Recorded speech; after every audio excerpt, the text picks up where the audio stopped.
the alt-right. You heard of the alt-right and the Antifa. You heard of those two different groups, right? Yes, and I had not until the first, nobody had heard of the alt-right until Trump starts running, and suddenly we're all members of this mass fascist organization. Yeah. And so how much do you know about them, the alt-right first? What's your impression of the alt-right? It depends. I mean, if it includes like VDARE, the anti-immigration website, or as we call it, the patriotic immigration website. If you're including immigration patriots, well, okay, I guess I am. But although, and if your viewers don't remember who Richard Spencer is, when he said "Hail Trump." Oh yeah, I remember that.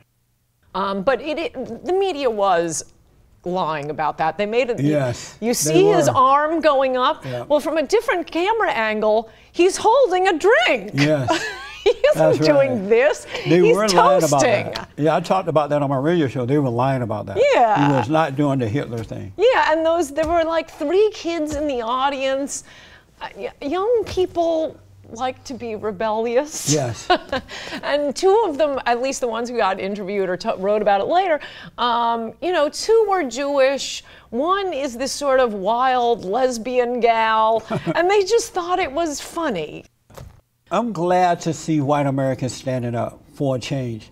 For the last 27 years, they've been accused and attacked, and white people bad, and white people this. You have the people of color, and not all, of course, blaming white people for everything.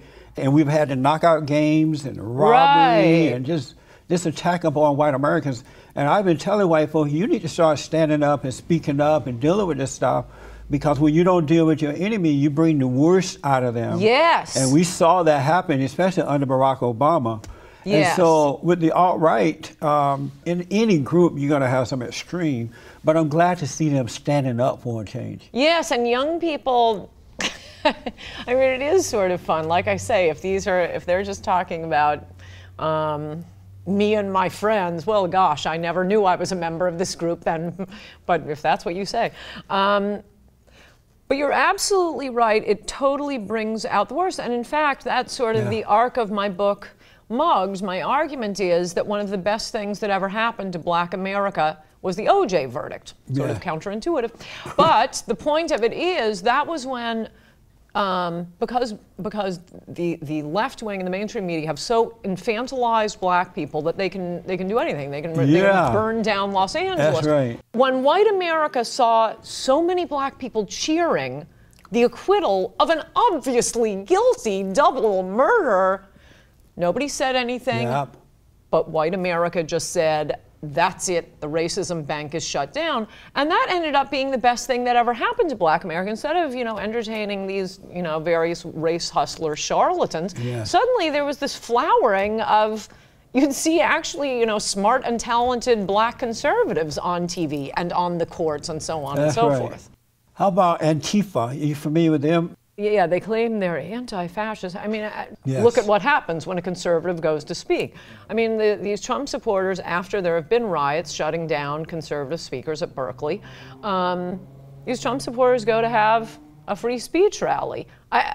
That's provocative at Berkeley, and it's always, I mean, when you're wearing black masks and carrying weapons. No, this isn't speech competing with speech, which is the Anglo-Saxon idea. It's in our Constitution that we have free speech, which is why before I got here, I just got an email this morning I'm supposed to speak at Berkeley next week. Yes. And YAF, which sponsors the speech, they're used to dealing with all of the conditions put on conservative speakers by college administrators. You have to speak in the middle of the day when classes are going on.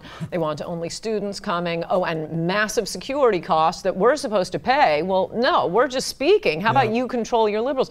Anyway, what I suggested, and I think it's an excellent idea, is, no, okay, fine, only students, but we have 2, and I'll speak in the middle of the day, I'll speak at midnight, whatever you want, but these are my 2 requirements. And you've seen what's happened at Berkeley. The chief of police is telling his police to stand down. You're telling me the chancellor of the University of California university system can't go to the chief of police and say, you will do your jobs? That's right. That's right. That's point one. No, I want the police chief to not tell his cops to stand down. That's how we had the LA riots. That's right. And we saw that on tax day, too, this past last week. The police did nothing for the most part. They finally got involved a little bit. Yeah. But the alt-right was under attack, and the police did nothing. They stood back. And I promise you, the line policemen are not happy about this. Right. It's always the PC chief of police sucking up to, well, what's political power in California, the Yes. Democratic left.